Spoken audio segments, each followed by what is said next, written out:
Sekarang aku lagi di Bukit Kunir, Kota Lawang, Malang, Jawa Timur. Bukit Kunir ini terusan dari Kebun Teh Wonosari di postingan aku sebelumnya. Jarak untuk trekkingnya sekitar 1 jam ya dari parkiran Kebun Teh Wonosarinya. Terus jangan lupa kamu harus pakai sepatu sama pakaian yang nyaman. Nah, kebun teh ini dengan ketinggian 1200 mdpl, jadi ringan buat hiking beserta keluarga atau teman-teman.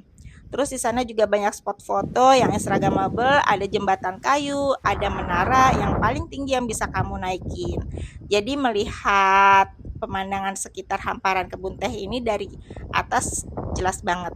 Terus dari Malang sendiri kamu naik kendaraan pribadi cukup sekitar 1 jam, jadi nggak terlalu jauh-jauh banget.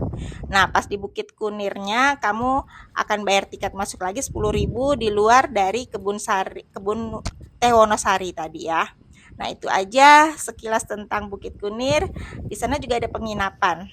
Segitu aja dan sampai ketemu lagi. Bye bye.